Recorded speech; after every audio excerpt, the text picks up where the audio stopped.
Mercado Central de Atenas, 10 de la mañana. No pueden imaginar estos vendedores de pescado que lo que ellos pregonan es lo mismo que los mercados financieros internacionales hicieron hace 2 semanas con su país. Asegurar que vale menos para que quien pueda compre barato y lo venda después más caro, para que caiga en manos de la especulación. Cuando Vasilis Nikitopoulos, este vendedor de pulpos, dice que no hay crisis y que los griegos quieren solo pasarlo bien, comete el mismo error que tan caro le está costando a Grecia: tapar los problemas de su economía y negarse a afrontar la situación. Décadas sin reformas han llevado al Estado al borde de la quiebra. No creo que vayan a bajar los salarios. Creo que el gobierno simplemente tiene que conseguir dinero. Trabaja en una empresa alemana y ahora vende pescado. Aunque le cueste creerlo, él, como tantos otros ciudadanos griegos, tendrá que apretarse aún más el cinturón. Por primera vez un país de la zona euro roza el riesgo de desestabilizar la moneda única. Pero también por primera vez queda clara la voluntad de los gobiernos europeos de estar listos para el rescate. Más ajuste en los presupuestos, en los salarios y en las pensiones es lo que exige la Unión a un país que debe más de lo que puede pagar, cuya deuda pública supera el 120% del PIB. Le somete a vigilancia y le da un mes de plazo para mostrar resultados. Solo un mes para comprobar que Grecia no está en un callejón sin salida.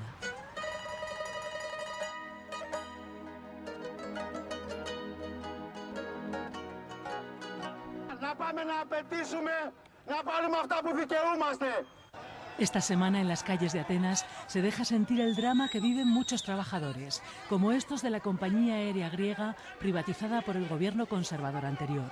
4.000 empleados protestan porque llevan 3 meses sin recibir indemnizaciones y la mitad de ellos sin ser recolocados en otro puesto como establecía la ley. Que nos den trabajo. La crisis que la paguen los que la hicieron, no los empleados. Van a venir peor cosas para los trabajadores y peor cosas para los despedidos.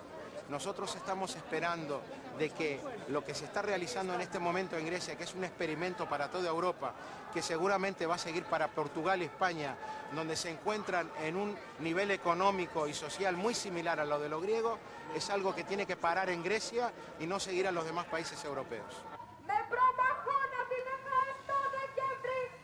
Esta semana también empleados de aduanas, de gasolineras y taxistas protagonizaban movilizaciones. El pasado 11 de febrero hicieron huelga los funcionarios públicos. El próximo martes, el sindicato mayoritario en Grecia ha convocado al paro a los trabajadores del sector privado. Todo por las medidas de ajuste que el gobierno de Georgios Papandreou anunció a principios de febrero. Congelación de los salarios, subidas fiscales y aumento de la edad de jubilación a los 65 años. Papandreou, que ganó las elecciones en octubre con la promesa de aumentar los impuestos a los ricos para ayudar a los pobres, asegura que el país no puede aguantar más huelgas y que ya no tiene tiempo para actuar a corto plazo. La sensación de angustia por la falta de tiempo se palpa en la calle. La sensación es de dificultad y de seriedad y de que algo tiene que cambiar, por supuesto. Pero lo que pasa, y de ahí viene la indignación, es que los cambios se esperan siempre por parte de los contribuyentes. Se esperan siempre que la crisis la pague el pueblo, cuando hay un montón de sectores con los que los políticos no se meten, y como es el propio mercado de finanzas internacional, que es el que en el fondo genera el déficit y especula con el déficit. Ya hace 11 años, cuando Grecia estaba a punto de incorporarse al euro, el Banco Central Europeo expresó su preocupación porque el país no podría cumplir los criterios de convergencia debido a su alto déficit público y a su índice de inflación. Décadas de corrupción política que afectó a diversos gobiernos y se agravó con los gastos y las ayudas para las obras de los Juegos Olímpicos de 2004 aumentaron la fragilidad de su economía. Ahora se ve imprescindible la reforma de todo el sistema. Han creado un sector público gigantesco, más grande de lo que necesita el país, y profundamente corrupto y poco eficaz. Bueno, la corrupción también es un problema español, no es algo nacional. La diferencia es que en España, aunque hubo casos de corrupción, y los hay y los habrá, supongo, como aquí, los gobiernos han creado una infraestructura eficaz. El Estado funciona, el país funciona. En Grecia esto no se ha hecho. Mientras los griegos ven como sus fuentes de ingresos tradicionales como el turismo o el transporte marítimo acusan también la crisis, en las últimas semanas queda en evidencia lo que era una sospecha, que el gobierno anterior falseó y maquilló las cifras oficiales, ocultó el déficit. Entonces saltó la alarma por un posible efecto contagio a las economías de España, Portugal o Irlanda. Pero en los últimos días la prensa financiera y ayer el Fondo Monetario Internacional ratificaban que España no es Grecia, cuya deuda pública sobre el PIB duplica a la española.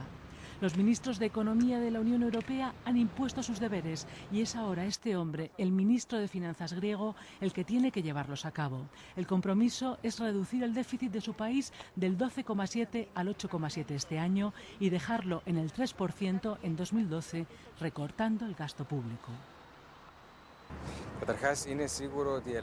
Es seguro que Grecia tiene falta de credibilidad y la pagamos desafortunadamente en el mercado internacional, pero también existe especulación internacional.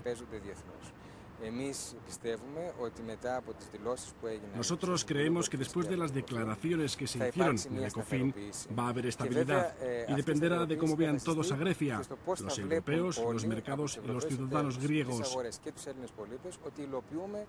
Hay que demostrar que nos unimos y llevamos a cabo un difícil programa.